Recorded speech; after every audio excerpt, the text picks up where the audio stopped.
I had been in love with Willow for a full 12 years. However, on her 21st birthday, just because I took the drunken, disoriented her to a hotel for a night of fun, she hated me with all her heart. Despite that, I still got my wish and won her over, marrying her and bringing her home. But what I didn't expect was that this was only the beginning of her revenge on me. Not only did she openly date other men, but she often humiliated me with her words. She hated me for 6 whole years and tormented me for 6 whole years. In the end, a truck passed by and she finally freed herself from me. When I opened my eyes again, I was reborn on her 21st birthday. This time, I decided to let her go and to let myself go too. Chapter 1. George comes to the Lou's house. Willow had a big fight with her parents at her birthday party, and now she's throwing things around. There was a lot of noise on the other end of the phone, and after saying this in a rush, my mother hung up. I had been reborn on Willow's 21st birthday. Willow and I had been entangled for 12 years, and from this day on, she would start to hate me. But luckily, everything had yet to begin. I opened my phone and quickly scrolled through the school's group chat until I found Willow's current crush. I sent a message. Willow is fighting with her parents at home. You should go check on her. After sending the message, I finally breathed a sigh of relief. The memories of my past life flooded into my mind. My mother and Willow's mother were good friends. I was 1 year older than Willow, and we had grown up together as childhood sweethearts. In my previous life, I had also received a call from my mother and hurried over just in time to bump into Willow, who had just run out of house. She seemed to have had a little too much to drink, her eyes red, and she kept yelling at me to take her home. Once we got home, she asked me to stay and keep her company for a while. I stayed and had a little more to drink with her, but that night, the alcohol hit us hard. We didn't drink much, but we both passed out soon after. The next day, however, news broke on the school's confession wall about how I had taken Willow away from her birthday party and spent the night out. There was even a video of me helping her into the elevator and into the room, and then neither of us came back out. Willow was the school's beauty, and rumors spread like wildfire. Even though the post was deleted, people's gossip was impossible to stop. Marry me, let's get engaged. Those were the words Willow said to me. I still remember how she said it that day in a white long dress, head lowered, hands clasped together. Everyone around us knew that I liked Willow. It was only natural that we got engaged. I was so happy because of Willow's attitude. We were going to get married. There would be countless days ahead for us to be together. I would love her, protect her, and never let her be sad or cry again. During that time, I felt like the luckiest person in the world. Chapter 2. At the engagement party, a somewhat familiar man walked into the banquet hall door. Willow's gaze was fixed on him the entire time. After the party, I found Willow hiding in the makeup room, wiping away her tears. I asked, "Willow, is there someone you like?" She replied, "You've already gotten what you wanted. Why can't I have someone I like?" Her gaze was icy, and her tone clearly accused me of breaking up her relationship with her lover. But in the 3 years prior, I had never heard of anyone she liked, nor had I heard about her being in a relationship. Although I loved Willow deeply, I never intended to force her into marrying me. Besides, nothing actually happened between us that night. I frowned and said, "Willow, if you don't want this, I'll convince my parents to cancel the engagement." She responded, "Stop pretending. You decide when we get married." Willow glared at me and then stood up, leaving the room. From then on, she harbored a deep hatred for me that lasted 6 years. The phone on the table rang again, interrupting my thoughts. It was my mother. She said, "Didn't I tell you to come? Why did that guy show up instead? Now Willow's gone with him, and your aunt is so upset she can barely stand." I sighed and replied, "Mom, Willow likes him. Of course she'd want to see him at a time like this." She asked, "You've always liked." I interrupted her. "Feelings can't be forced. I'll go over now and take Aunt to the hospital for a checkup. That'll be more reassuring." After hanging up, I headed toward the Lou house. This time, I wasn't going to take Willow away, and nothing from my past life would happen again. Even if it did, That man was the one she liked. So it seemed like a good outcome for both of them. Before I knew it, I arrived at the Lou house. Some of the guests who had come to congratulate were still there, comforting Mr. and Mrs. Lou. I quickly composed myself and, along with my mother, saw the guests off before taking Anne to the nearby hospital. After finally getting everything settled, I returned home well past midnight. Chapter 3. Rubbing my temples. I walked into my bedroom and immediately spotted the photo album on the bookshelf. Even after many years, just one glance made my heart ache. Every photo inside was of Willow and me. Opening the album, the first page contained our very first photo together. It was the first time I met her when I was 10 years old. We stood under a peach blossom tree. She was smiling at me, and I was gently removing a petal from her hair. Beneath the photo were the date and time along with my childish pencil writing. I like you. I still remember Willow's reaction when she saw that album. It was our second year of marriage, and she no longer acted like she did at first. We would sometimes sit together on the sofa watching an old movie, but then she opened this album. With a look of disgust, she said, "George, so all of this was part of your plan from the start. You're disgusting." She slammed the door and left, and our relationship fell back to square one. What had I done? That photo was from when I was just 10 years old, expressing my purest affection for her. What in that made her feel disgusted? Later, I found out the reason Willow hated me was because of the manipulation of her lover. I finally learned why Willow hated me, but there was no more opportunity to explain myself to her. Or perhaps she didn't want to hear a word I said. I considered asking for a divorce, but then the Lou family's finances collapsed. If I divorced her at that moment, it would have been kicking them while they were down. I couldn't do that, and I couldn't let Willow face the crisis alone. After helping the Lou family through their financial troubles, I didn't bring up divorce again, other than meeting with elders. She hadn't returned home, and we had become strangers living under the same roof. The love I had once longed for had completely turned into a business marriage. I even began to think that this was how it was meant to be, and in a sense, we would grow old together. Until that man appeared by Willow's side again. At this point, Willow had become an important member of the Lou family, and our relationship didn't affect our business cooperation. But clearly, that man was right. Willow still liked him.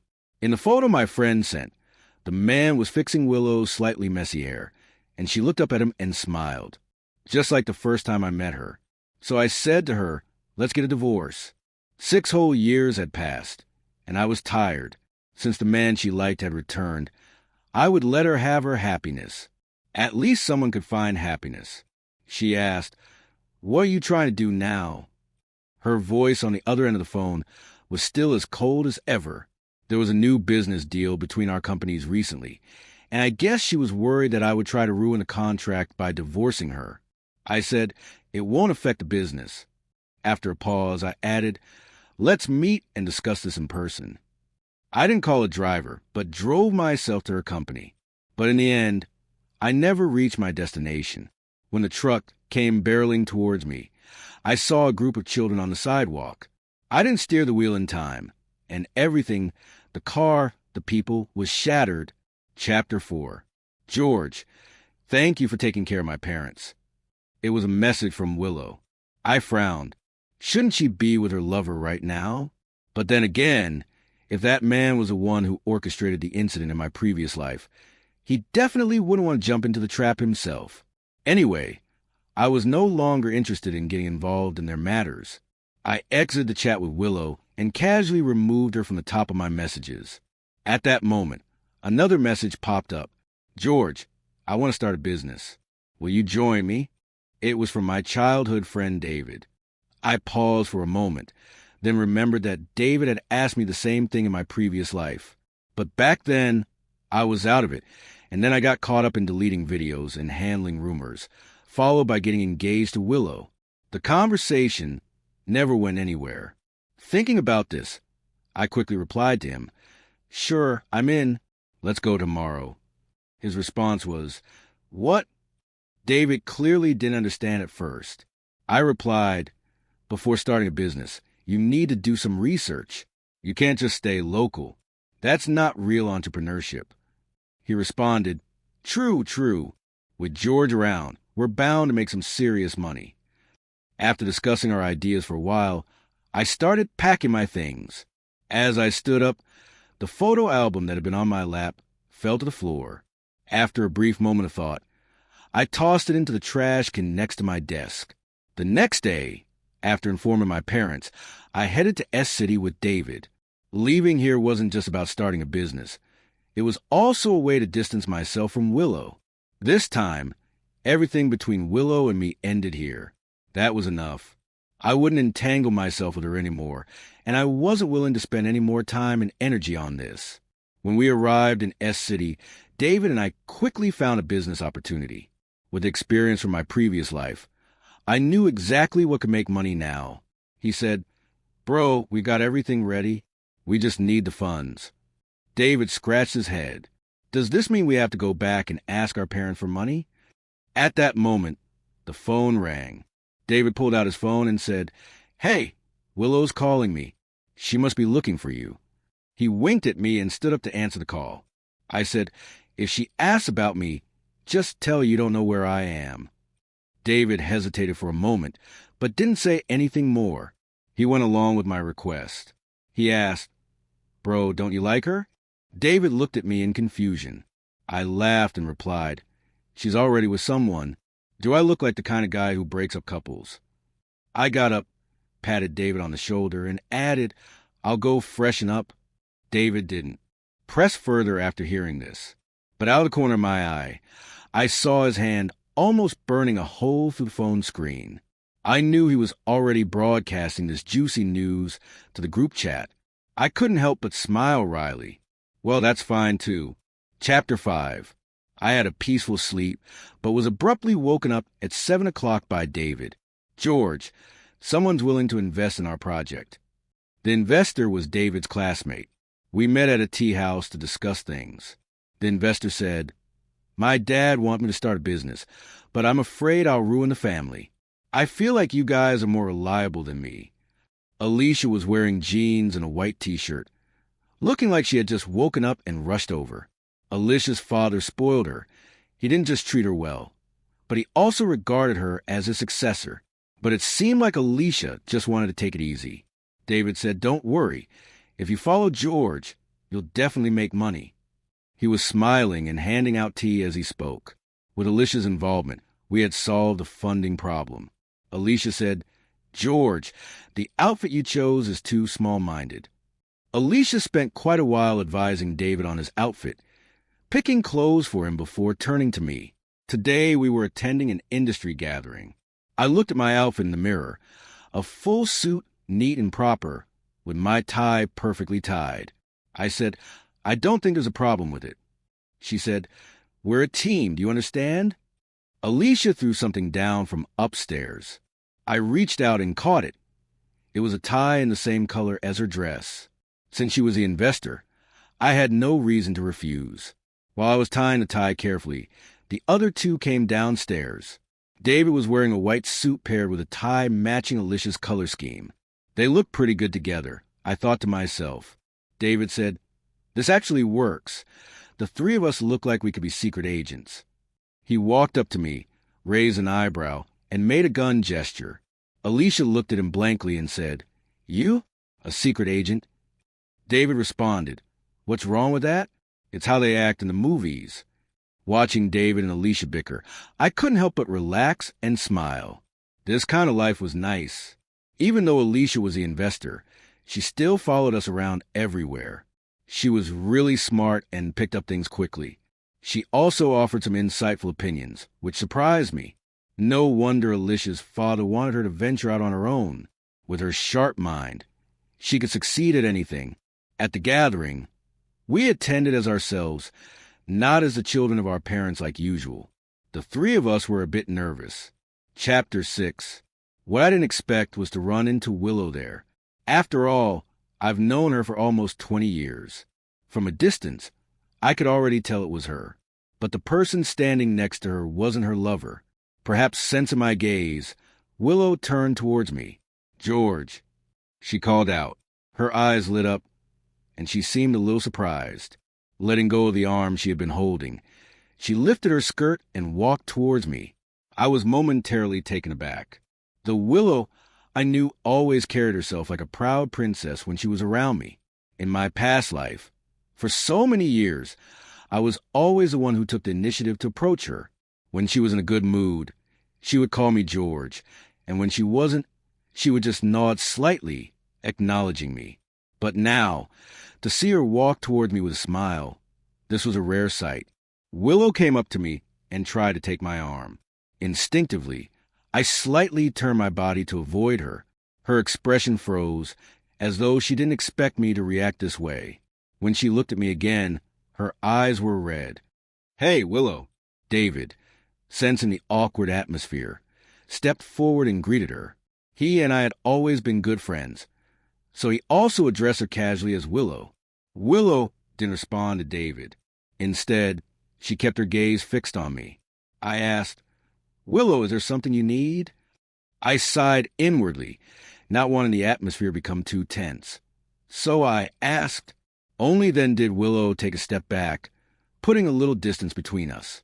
She lowered her head and asked, "George, could you come back and marry me?" As soon as the words left her mouth, not only was I stunned, but even David beside me looked completely dumbfounded. What was Willow doing?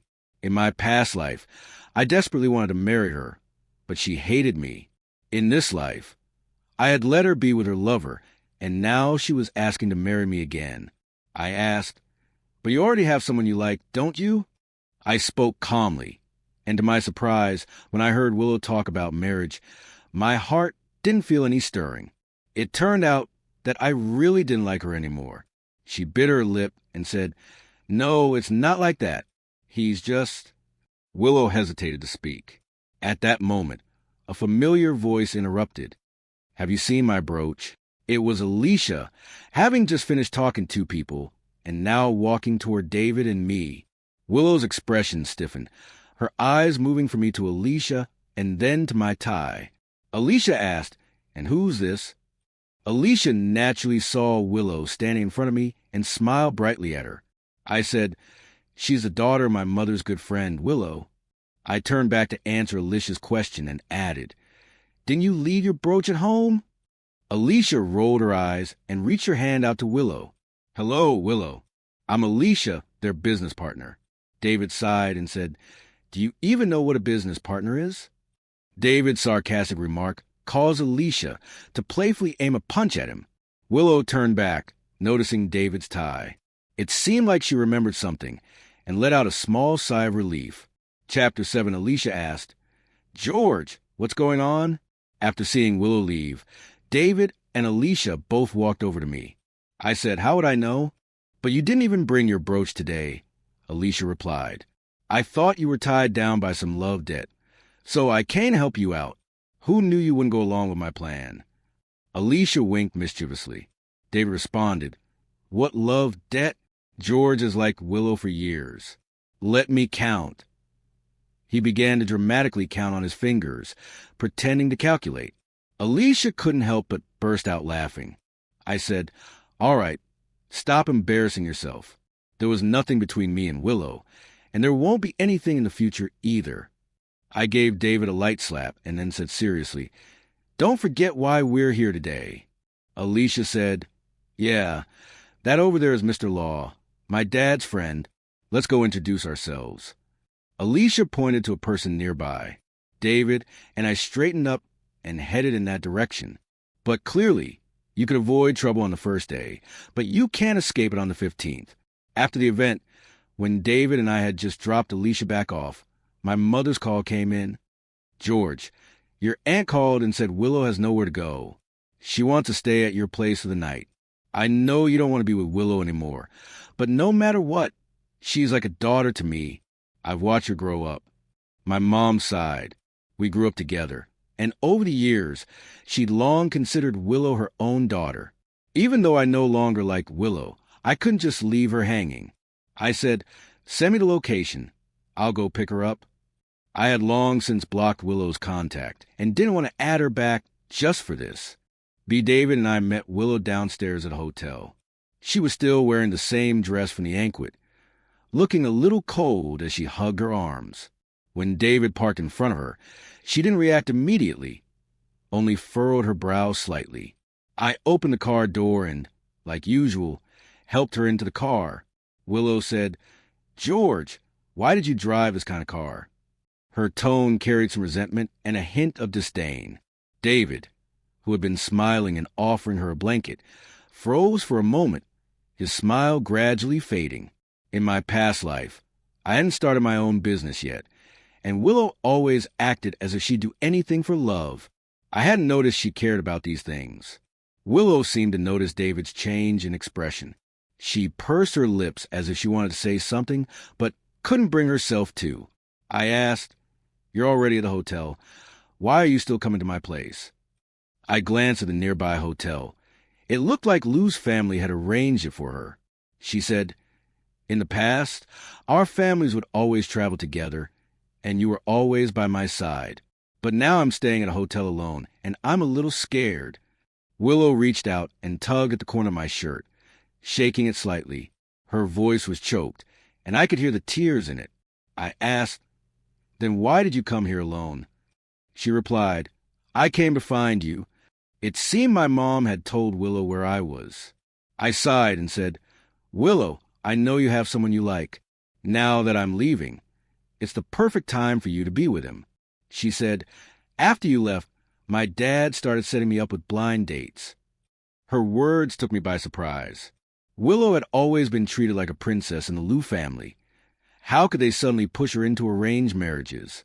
Thinking this through, I finally understood why she had suddenly wanted to marry me when she saw me today. She must have seen me as her lifeline. I frowned and said, "I used to like you, but that doesn't mean I'd marry someone who doesn't like me back." The pain of my past life still lingered. We were like water and fire. How could I let that happen again? She said, "No, George, I do like you." Willow explained in a panic, looking at her expression. I didn't think she was lying, which only made me more confused. In my past life, Willow had been so in love with that guy. How could she have compromised so quickly this time? Not only had she compromised, but now she was here telling me she liked me. She had hated me for 6 years because of that guy. Could it be that she had also been reborn? As if guessing my thoughts, Willow cleared her throat and said, "I found the album you made for me in the trash." It was as I suspected. I let out a small sigh of relief. I said, "You should understand why it was in the trash." Willow, who had been wrapping herself up with a blanket, froze when she heard my words. Tears began to pour from her eyes. I handed her a few tissues and helped her adjust the blanket. If she had also been reborn, then some things needed to be said clearly. I said, "Willow, since you already know all this, you should understand that I've never forced you into anything. Now that we have a chance to start over, don't hate me anymore, and don't see me as your savior." Willow was still sobbing, so I sat next to her. Scenes from my past life flashed through my mind. There was Willow coldly telling me to get out of her room. There was Willow hysterically questioning me for hitting her lover. There was Willow's gaze that never lingered on me during our engagement party. There was Willow only calling my name when she needed something. There was Willow, still a little girl, telling me she wanted to marry me. There was Willow standing under a peach blossom tree, smiling at me for the first time. All these moments were the evidence of the 18 years I had loved Willow, and the painful 6 years I could hardly look back on. "George, you—" The street lamp's light streamed through the car window. I couldn't see Willow's profile clearly, but I knew she was still crying. I said, Don't cry any more, Willow." I was silent for a while before saying, "Let's stop torturing each other this time." The car had arrived. David cleared his throat and said, "I'll go ahead." I interrupted David, opening the door and stepping out. There were still some things I needed to take care of for work. I had a meeting tomorrow and had to meet with suppliers. As for Willow, if she wanted, she could still go out with her lover secretly, just like in the past life. But this time it had nothing to do with me. Chapter 8, Willow didn't come looking for me again. However, David occasionally mentioned that Willow had gotten engaged to her lover. It seemed there was some trouble in between, but I no longer cared. The company had been thriving recently. Though it was busy, it was fulfilling. David and Alicia always joked around, but when it came to work, they made a perfect team. Looking at the occasional pink bubbles floating between them, I suddenly felt like I understood something. At lunch, while Alicia was away getting food, I secretly asked David, "Do you like Alicia?" The guy seemed caught off guard by my question, stuttering and unable to respond. I said, "All right, I get it. If you want, I'll help you ask her out." David's ears turned bright red at my words, just in time for Alicia to return from getting her food. She asked, "Hey, what did David do? His ears are all red." David, usually quick-witted and never backing down, couldn't say a word this time and just kept his head down eating. Seeing that he didn't respond, Alicia grew curious and asked, "George, what's going on with him?" I said, "He's in his springtime of youth." Cough, cough, cough. David nearly choked on his food at my comment. Alicia, startled, immediately reached over to hand him water and pat his back. Watching their interaction, I realized what was going on. These two were like a pair of bickering lovers. They didn't need my help to get together. Half a year passed, and the company had gradually found its footing. A few challenges had arisen, but they were all dealt with. At the celebration party, David confessed to Alicia. David, who always appeared carefree, held a big bouquet, his voice trembling. Alicia smiled as she took the flowers and gave him a playful shove on his shoulder, just like usual. Then they embraced. That was love, I thought to myself. Love should be like this. Not the one-sided, tortured mutual resentment I had in my previous life. Now that these two had gotten together, they turned their attention to me. David said, "George, how about letting Alicia introduce you to a girlfriend?" Alicia added, "Yeah, George, I have a friend. She's smart and beautiful." When they saw I didn't respond, David dragged a chair over and sat next to me. David said, "George, I'm not sure what happened with you and Willow, but people need to move forward." Alicia chimed in, "Yeah, George, you can't seriously want to grow old alone, can you?" Listening to them banter back and forth, I felt a sudden softness in my heart, although I hadn't thought about dating again. Seeing how happy they were made me feel that having someone you love might not be such a bad thing. So I said, "All right, I'll leave it to you too." I patted both of their shoulders. Everything was different from my past life, and yet every day felt so fulfilling, until Willow appeared in front of me again. Chapter 9. David said, "George, I ran into her outside the company." David had an awkward look on his face. He had gone downstairs to buy Alicia some of her favorite little cakes, but when he got downstairs, he saw Willow stop by the front desk. He couldn't pretend not to know her, and I understood that. I motioned for him not to worry. David sighed in relief, closed the office door, and went out. Only then did I turn my attention to Willow. She was wearing a white dress with some stains on her shoes. It had been a while since I'd seen her, and she looked like she'd lost some weight. When she saw me, she straightened her back slightly. She said, "George, I'm sorry." After not seeing her for so long, her sudden apology made sense to me. She must have realized a misunderstanding between us from our past life was manipulated by her lover. Maybe in my previous life. I secretly hoped she'd realize she had misunderstood me before she died and regret or feel guilty about it. But this time, I really didn't care anymore. I rubbed my forehead and said, "Everything I did for you before, I did willingly. It's all in the past now. You don't need to apologize. Even if you want to apologize, it should be to me from the past life, the one who's already gone." Hearing this, Willow covered her face with her trembling hands. She said in a sobbing voice, "It's all my fault. I only realize now. I love..." Just then, the office door was pushed open.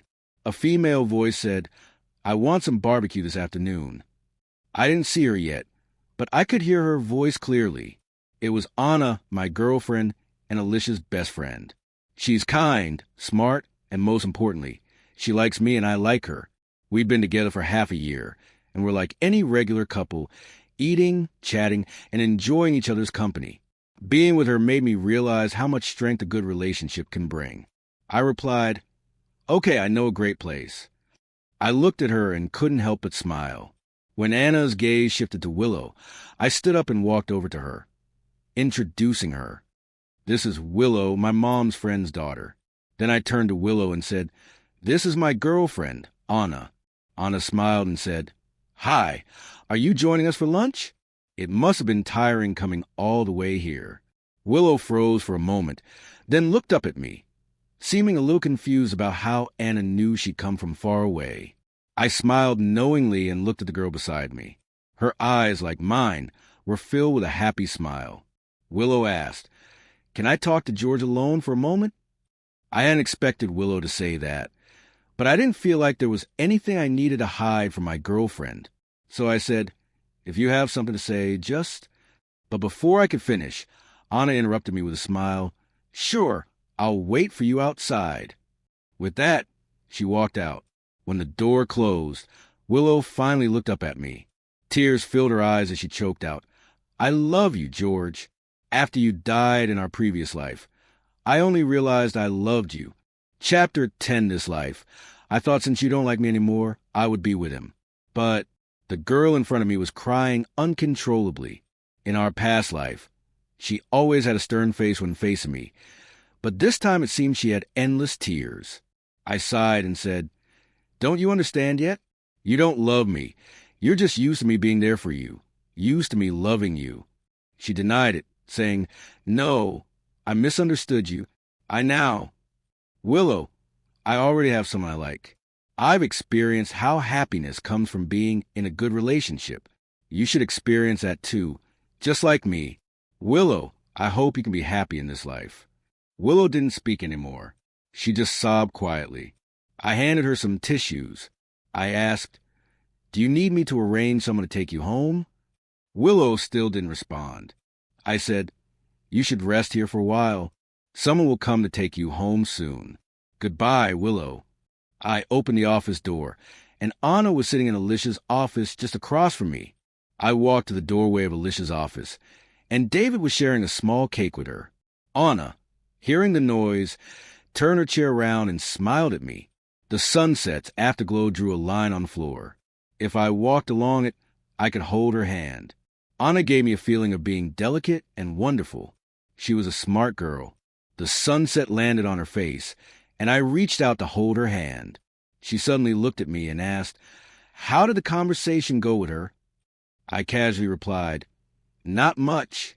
All those past things are over." Unintentionally, many images flashed through my mind. The past seemed vivid yet fleeting, like the willow tree scattering in the wind. The sunset set and another breeze came. When I returned to the company, the security guard told me that a handsome man had come to pick up Willow. I nodded, understanding. That handsome man was, of course, Makoto. He had been a thorn between me and Willow, and it was his presence that had shattered the bond between me and Willow, the childhood friends who had once been inseparable. That little girl who had always followed me around calling me George had hated me for 6 whole years. I didn't know if on the day I died, Willow had shed a single tear for me on my hospital bed. I lost my focus for a moment and walked to my computer, where I received an overtime task. Recently, the company had been growing quickly. There was a project that required a proposal, and the client was mostly satisfied with the first draft. If we closed this deal, it would take the company to a whole new level. Just as I was busy working, my phone suddenly rang. I looked at the caller ID. It was Willow calling. Based on the time, she must have just arrived. I answered the phone, and Willow's voice came through. "George, we?" Her voice was choked with emotion. I could feel her emotions at that moment, and it seemed she was struggling, but I couldn't comfort her. I asked, "You've arrived, right?" I interrupted her. She said, "I'm here.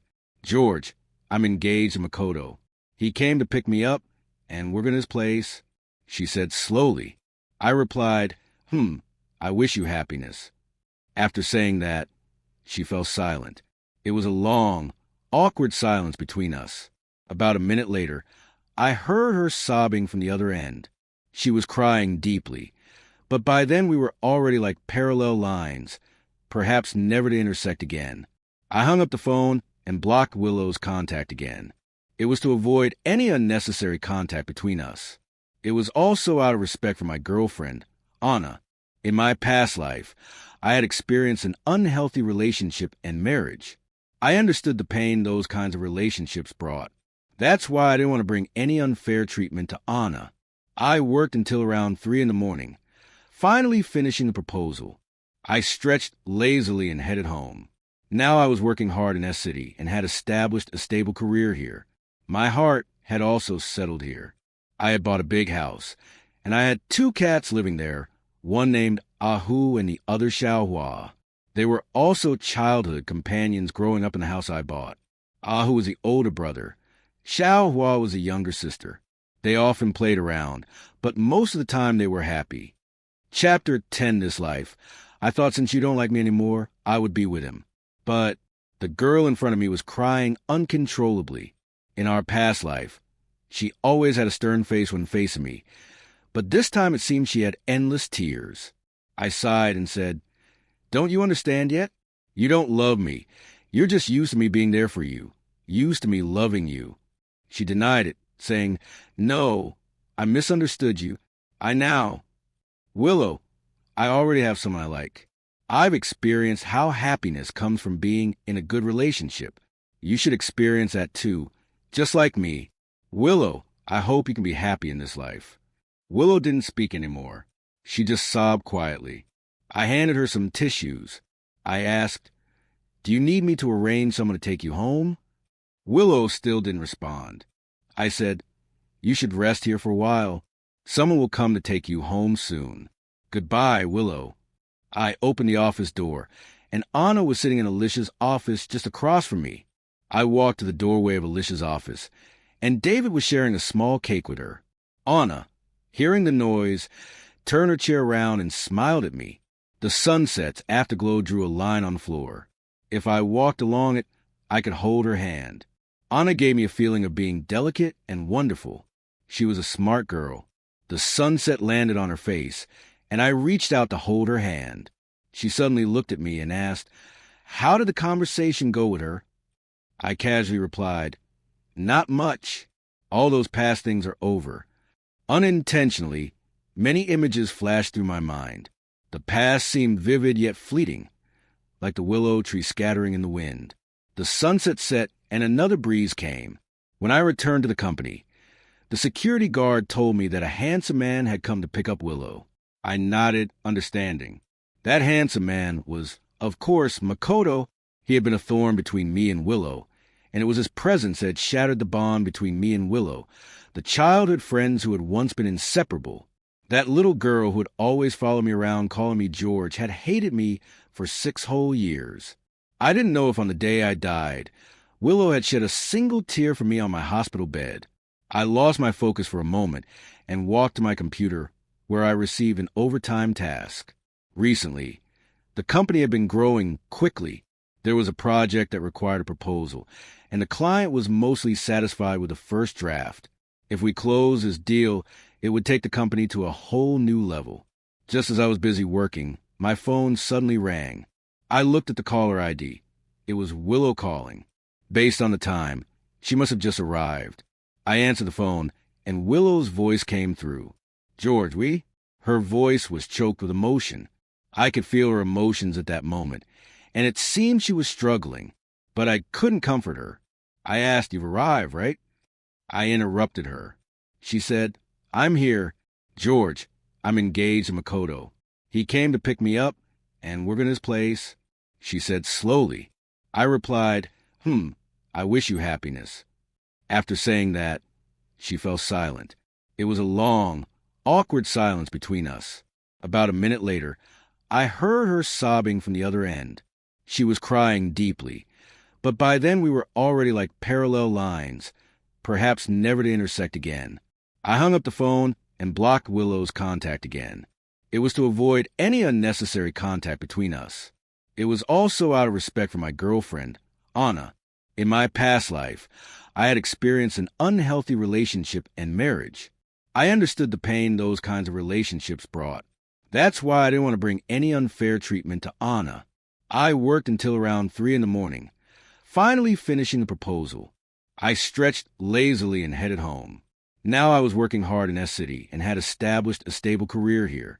My heart had also settled here. I had bought a big house, and I had 2 cats living there, one named Ahu and the other Xiaohua. They were also childhood companions growing up in the house I bought. Ahu was the older brother. Xiaohua was the younger sister. They often played around, but most of the time they were happy. Chapter 10, This Life. I thought since you don't like me anymore, I would be with him. But the girl in front of me was crying uncontrollably. In our past life, she always had a stern face when facing me, but this time it seemed she had endless tears. I sighed and said, "Don't you understand yet? You don't love me. You're just used to me being there for you, used to me loving you."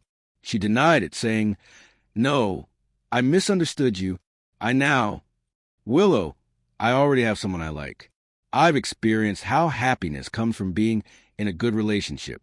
You should experience that too, just like me. Willow, I hope you can be happy in this life." Willow didn't speak anymore. She just sobbed quietly. I handed her some tissues. I asked, "Do you need me to arrange someone to take you home?" Willow still didn't respond. I said, "You should rest here for a while. Someone will come to take you home soon. Goodbye, Willow." I opened the office door, and Anna was sitting in Alicia's office just across from me.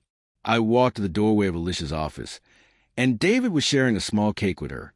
Anna, hearing the noise, turned her chair around and smiled at me. The sunset's afterglow drew a line on the floor. If I walked along it, I could hold her hand. Anna gave me a feeling of being delicate and wonderful. She was a smart girl. The sunset landed on her face, and I reached out to hold her hand. She suddenly looked at me and asked, "How did the conversation go with her?" I casually replied, "Not much. All those past things are over." Unintentionally, many images flashed through my mind. The past seemed vivid yet fleeting, like the willow tree scattering in the wind. The sunset set, and another breeze came. When I returned to the company, the security guard told me that a handsome man had come to pick up Willow. I nodded, understanding. That handsome man was, of course, Makoto.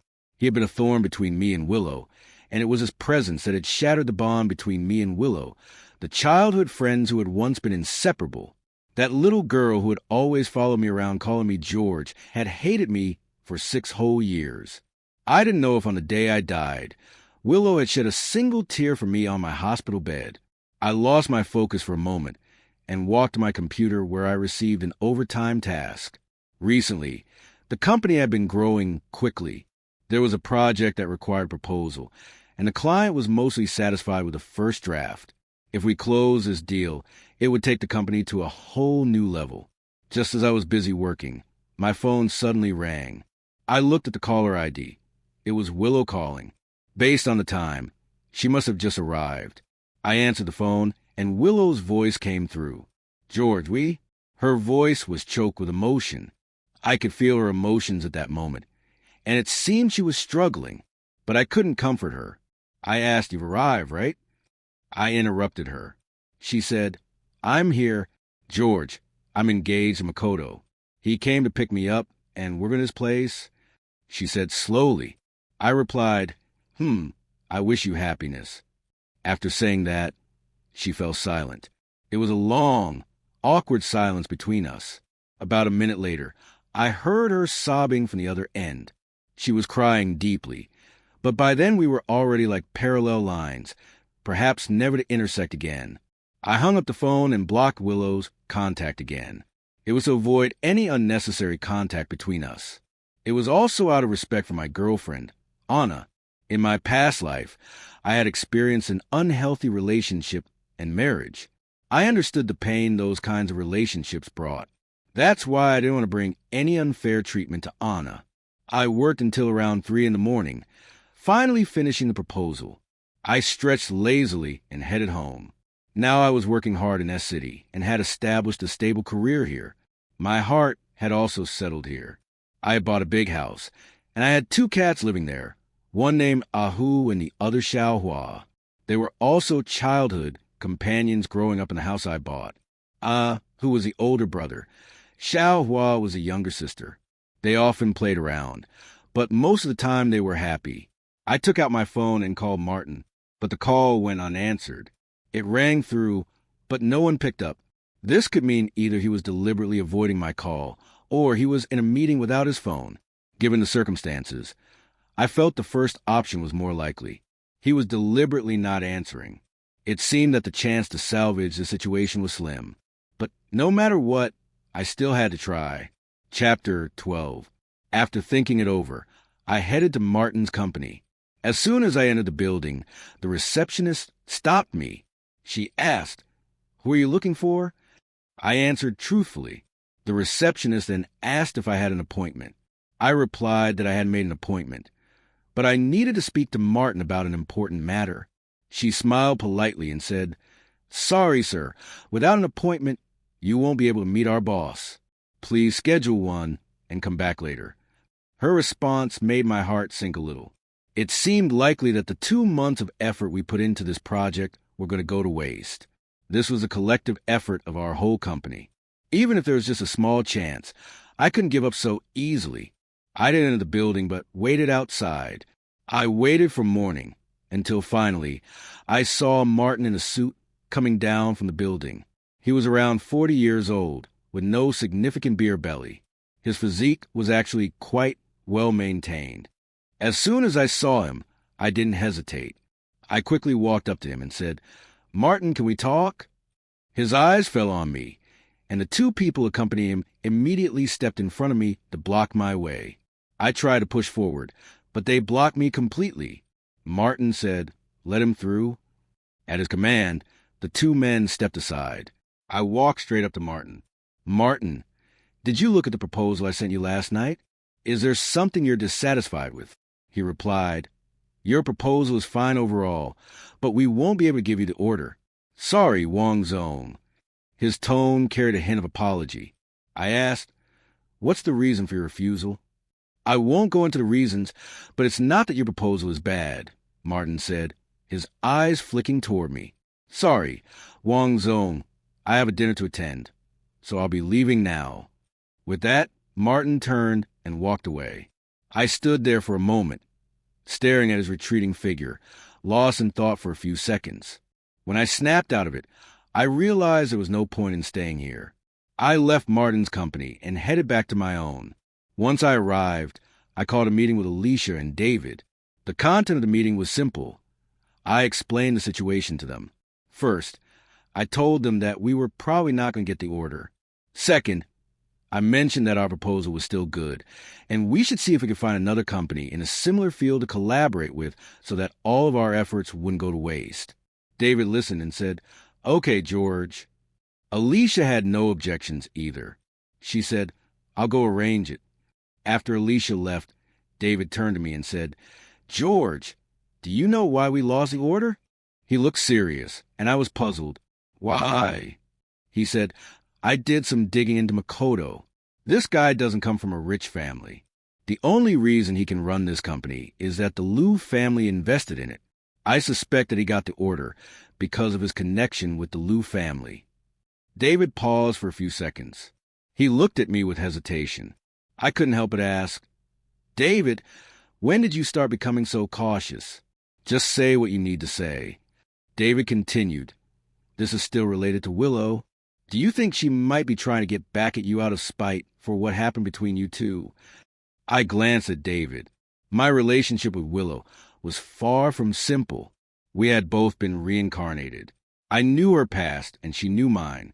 In our previous life, we were married, but in this life, we weren't lovers, let alone husband and wife. We had gone back to the beginning, to when we first met.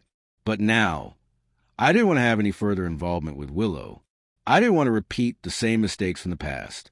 Yet, Willow seemed to be actively trying to get closer to me. I couldn't understand why. Wasn't she supposed to hate me? She should have hated me in the past life. So why in this life was she suddenly trying to get close to me?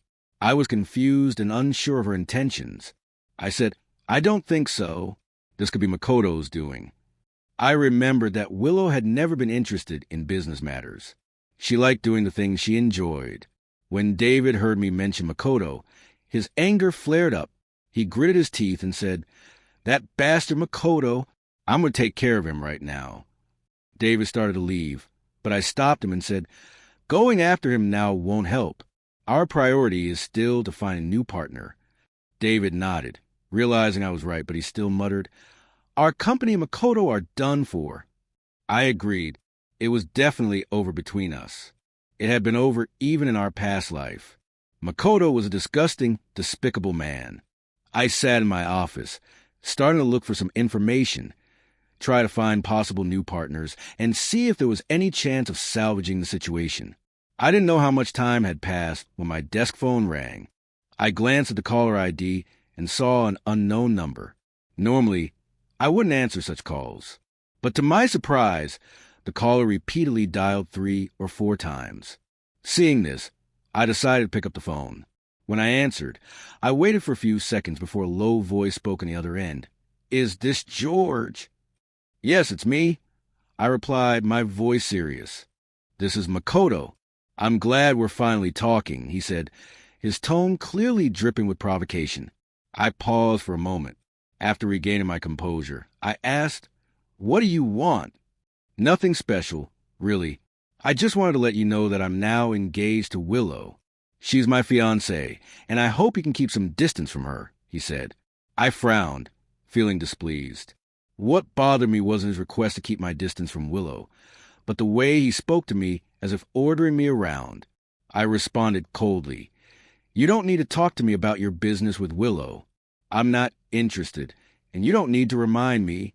He replied, "That's better. But if you don't listen to me, you'll find out what the consequences are. This time, consider it a warning.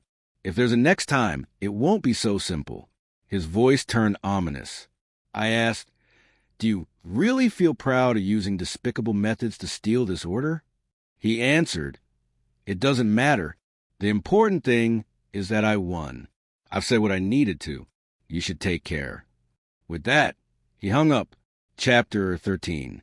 I stood there, lost in thought for a few seconds. My suspicions grew stronger that the car accident in the previous life had something to do with Makoto. Of course, I didn't have any concrete evidence, just a hunch. After some thought, I made a call to have someone investigate Makoto, although I had asked David to look into it earlier. His investigation had only scratched the surface and hadn't delved deeply enough. So, I decided to have someone else conduct a more thorough investigation to see if there was anything suspicious about him. I explained the situation to the person on the other end, who assured me there would be no problem. As long as the payment was made, they could find out whatever I needed. I nodded, asking them to get back to me with the results as soon as possible. They told me they'd have an update within a week. After hanging up, I felt a little heavier inside. If Makoto was really someone who would do anything to get ahead, then Willow was also in danger being around him. Maybe I should warn Willow, but I also felt it wasn't necessary. In the afternoon, Anna called me and invited me to dinner. She said she was already waiting downstairs at my office. I agreed and told her I'd be right down. When I saw Anna, her long hair flowed beautifully, and she was wearing a floral dress with a big smile on her face. Her skin was fair and smooth, and her appearance was the epitome of a southern girl, gentle and charming. "I'm over here, George." She waved at me. I ran over to her, and she smiled, asking, "What do you want to eat today?" "It's on me. If you're paying, I'll eat anything." We reached the restaurant, and Anna kept her bright smile the whole time. Seeing her so happy, I couldn't help but ask, "Anna, did something good happen today?" "Well, seeing you makes me really happy," Anna replied, which surprised me and warmed my heart at the same time. After she ordered, she handed me the menu and asked what I wanted. I looked at the menu and saw that everything she ordered was something I liked. I took the menu from her and picked a few dishes she enjoyed. I said, "I'm happy to see you too." "Good, huh?" She laughed and then said, "I heard from Alicia that you're in some trouble. Do you need my help? I'm always here for you."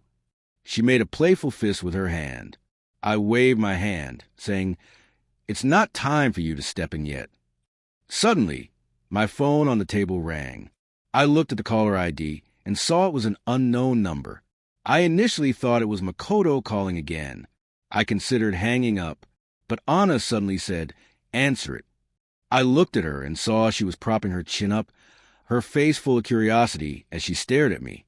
After a brief hesitation, I pressed the answer button and turned on the speaker. To my surprise, the voice on the other end was Willow's. "George, it's me. You blocked my number, so I had a call from a different one." I furrowed my brows. "What's going on?" At that moment, Anna made a gesture with her hand, mimicking walking with two fingers. I understood what she meant. She was signaling that she would step away to give us space to talk. But I quickly shook my head and said, "You don't need to leave, Anna." As soon as I spoke, Willow asked, "Is she with you?" I replied calmly, "Yes, I'm having dinner with Anna." I had no reason to hide my relationship with Anna. I didn't want to face such an unhealthy love dynamic. Anna, hearing me, stood up and greeted Willow cheerfully. "Hi, Willow." There was silence on the other end of the line for a minute or two before Willow spoke. "George, I'm calling just to let you know that what happened with your company has nothing to do with me. It was all Makoto's doing." "Yeah, I know," I said expressionlessly. "If there's nothing else, I'm going to continue eating with Anna." "George," I took a deep breath and said, "you can just call me by my name." After a brief silence, she replied, "I don't have anything else to say. I'll hang up now." The call ended. Anna looked at me. "George, you were so cold just now." I looked at her and said, "I'm cold to other women, but I'm warm to you." Anna suddenly teased me, saying it was cheesy, and blushed a little. After dinner, Anna said, "If you need money, just let me know. I have $10 million in my account, and if that's not enough, I can ask my dad for more." I knew her family was well off. After all, Alicia's family was well off too, so it was no surprise that Anna's family was also well off. Although I didn't need her money at the moment, hearing her say that made me feel very content. I replied, "I don't need the money for now, but in a couple of days, can I visit your parents?" She asked, "You want to meet my parents?" A faint blush spread across Anna's face. "It's too sudden. I'm not prepared." I asked, "Don't you want me to meet your parents?" She quickly answered, No, I'll call them right now." Her blush deepened. I was about to say there was no need to rush, but Anna didn't give me the chance. She immediately dialed her mom's number. When the call connected, Anna said, "Mom, I have something important to tell you." Her mom's voice came through the phone. "What's the matter, Anna?" "Your future son-in-law wants to come over to meet you and Dad," Anna said with a playful look at me. Her words made me feel nervous. "Really? When?" Her mom sounded quite happy. Seeing her mom in a good mood, I knew I had to greet her. "Hello, Mrs. Anna." "George, you're right there?" Anna's mom seemed surprised. "Yes, Mrs. Anna. Anna and I are having dinner outside. We were just talking about visiting you and Uncle. I'm wondering when you'll be free." "Any time works. Tomorrow is fine, too," Anna's mom replied. "George, I've heard so much about you from Alicia and Anna. I'm curious what my son-in-law looks like." Her warm and welcoming tone eased my nerves. I said, "Great, I'll come over in the next couple of days." "Good, we'll prepare. Let me know before you come." "Okay." Chapter 14, Anna's mom quickly said to her, "Anna, if you're with George, you better not bully anyone, understand?" "I know, Mom. How could I bully my future son-in-law?" Anna stuck out her tongue, looking really cute. The mother and daughter exchanged a few more words before hanging up the phone. Anna looked at me and said, "Look at my mom. She hasn't even met you yet, and she's already so enthusiastic about you." I smiled and replied, "Isn't that a good thing?" After dinner, Anna and I walked around the area for a bit. She probably noticed I was in a bad mood and quickly took me to a nearby arcade to play some games. It was something I used to do when I was younger, and it helped me relax. Around 9:30 p.m., I drove her home. About 3 days later, I found a business partner who expressed interest in working with us. This company was far more powerful than Martin's. They said that if we produced a proposal they were satisfied with, they would offer us a 30% premium. In other words, a $50 million order could go up to 60 million or more. I shared this news with the team. Everyone was incredibly excited when they heard. I rolled up my sleeves again and, after a week of busy work, made several revisions to the proposal. Finally, we finalized it and signed the contract with this company. We secured the order. Everyone was thrilled, and I gave the team a 2-day holiday along with some bonuses. David said to me, "George, we can call this the blessing in disguise." I nodded in agreement. After 2 days of rest, we got back to work. The very next day, I received a phone call. It was from the investigator I had hired. He said he'd sent the files to me. I confirmed and paid the final balance. I opened the file, and it was about Makoto. After reading it carefully, I discovered that Makoto was a man who used women to get ahead. He had previously spent another woman's money, which led to the woman committing suicide by jumping into a river. His real name wasn't Makoto, it was Bai Yuntao. As I read through the information, my expression changed slightly. This was a bit more unexpected than I had imagined. This guy had scammed at least 10 women in the past. It seemed like his plan with Willow was no different. I had originally wanted to warn Willow immediately, but then I thought, Willow, like me, was a reborn person. She should be cautious. After all, she had also been reborn and had probably encountered something similar herself. Perhaps this encounter had something to do with Makoto.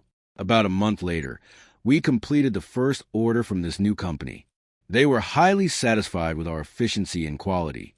They told us that once this project was completed, they would entrust all future orders to us. Everyone was very happy.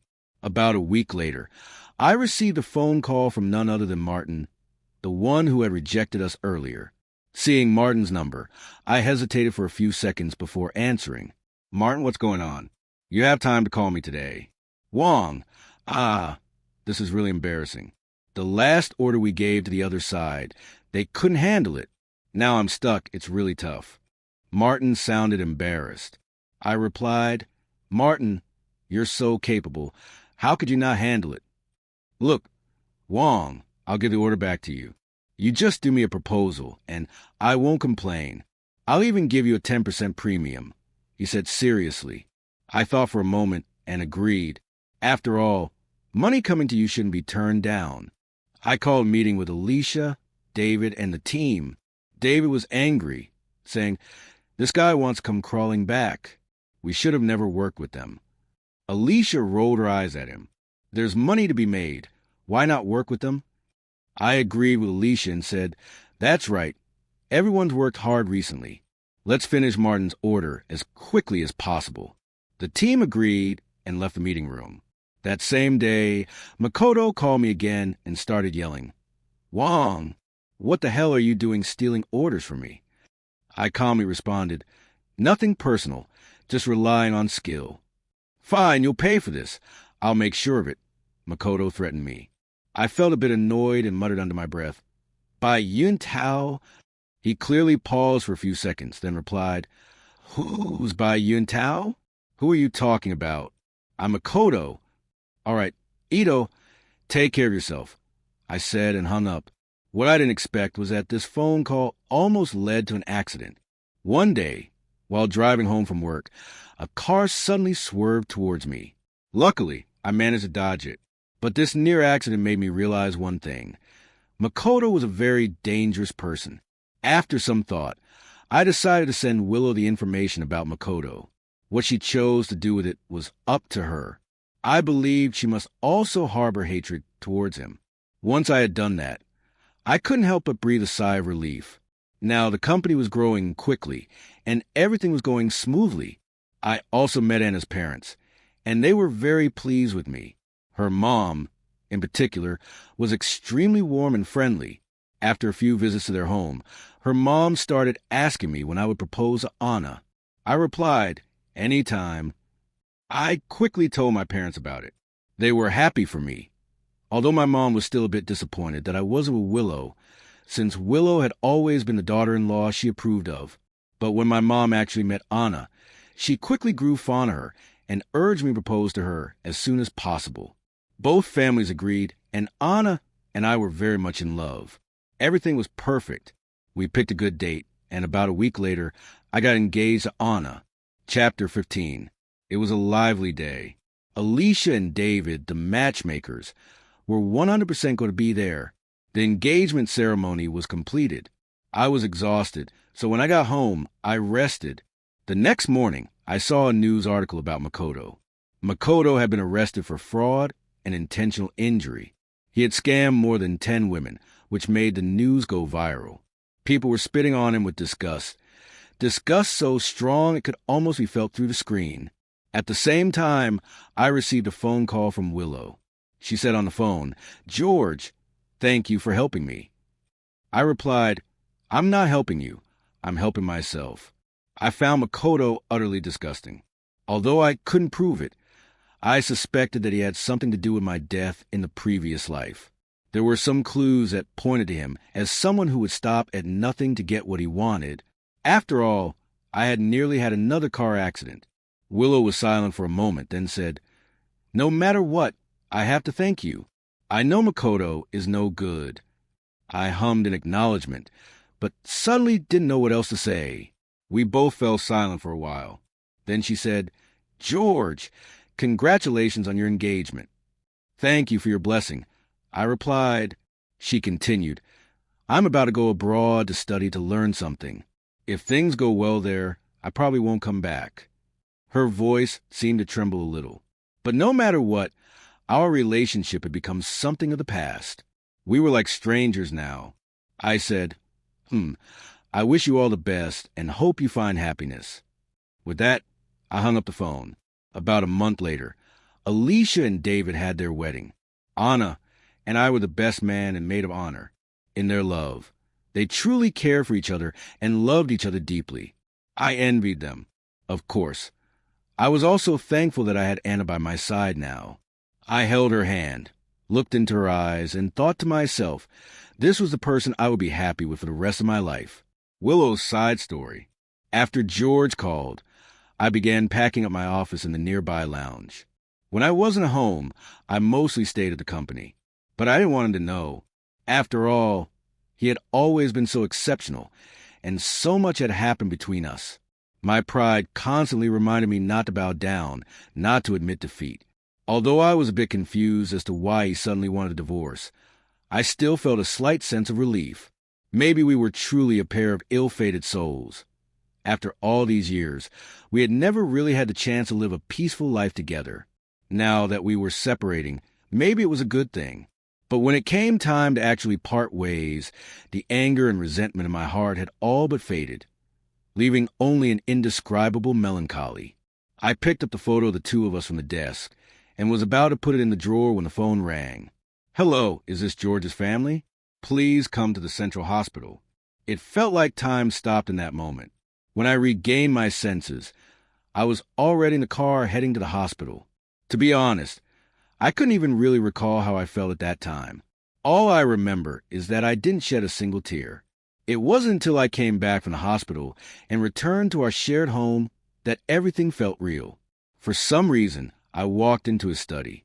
The photo album, which had been placed at the very bottom of the shelf, caught my eye. I still remember the last time I saw this album. I had a huge fight with him.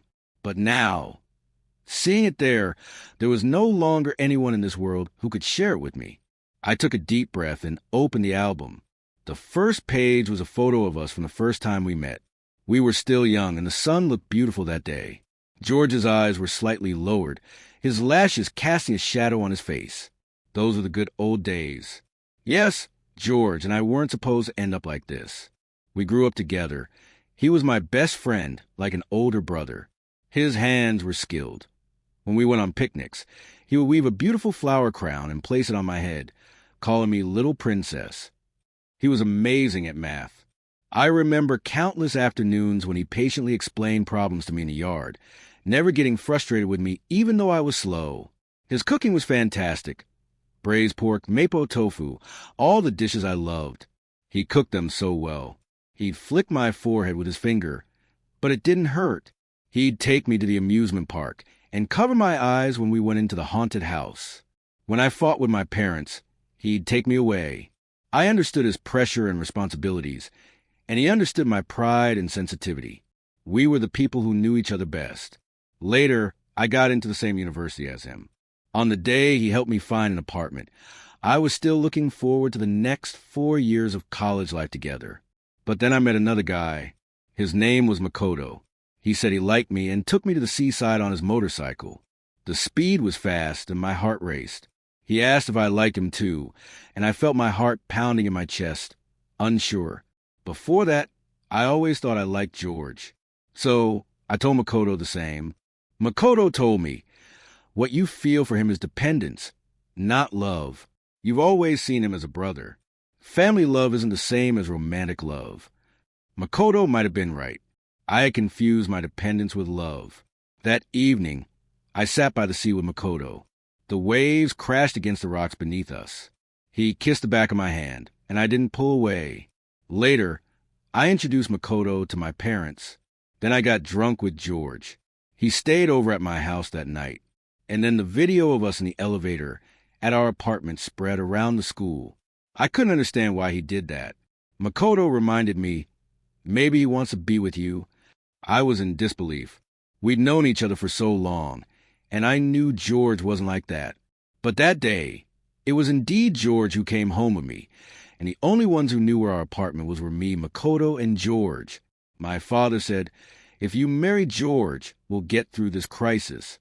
He said this on the phone, and I felt like I understood the truth. First, they used online gossip and people around me to attack me. Then they used the survival of the company to pressure me. In just one night, George seemed to have changed into a different person. I didn't understand why, but as a member of the family, even if it was a marriage alliance, it was something I had to do. So I went to see George. After all, he was George, my childhood friend. He wouldn't treat me badly. He never had. Marry me. Let's get engaged, I said to George, and I could tell he was happy. For some reason, I also felt good. Maybe it was because no one was gossiping about me anymore. The next time I saw Makoto was at my engagement party. The day I decided to find George. I had already broken up with Makoto. He was upset, but he said he understood my struggles, so he agreed. But looking at his scruffy face, I knew he was probably more upset than he let on. And as for me, how could I get engaged to someone else under these circumstances? Feeling at peace? But then George also told me he wanted to cancel the engagement. I was furious, or maybe I was just ashamed. He had pushed me into the situation, and now he was pretending to be the good guy. I thought of him, then thought of Makoto drinking alone in the corner. I slammed the door and left. After marrying George, we got along pretty well. He was still the same as before, not good with words, but he did everything a husband should do. It was like the person who hurt me so much wasn't even him. Sometimes I even subconsciously forgot about that incident, and our relationship improved because of it. But when I ran into Makoto at a social gathering again, he hurriedly dragged me to sit down. I saw the video again, and everything returned to square one. At that time, I did think to myself, since we were already married, George had no reason to put the video out. But looking at the blood dripping from Makoto's lip, I couldn't say anything. I had always felt guilty for Makoto. The George I remembered would never do something so disgraceful, but he did. The George I knew would never hit anyone, but he did. I no longer believed anything he said, and I didn't go home. I withdrew into my shell like a snail. Then George died in a car accident. The police said he had swerved to avoid a group of children. He was a very kind person, I knew that.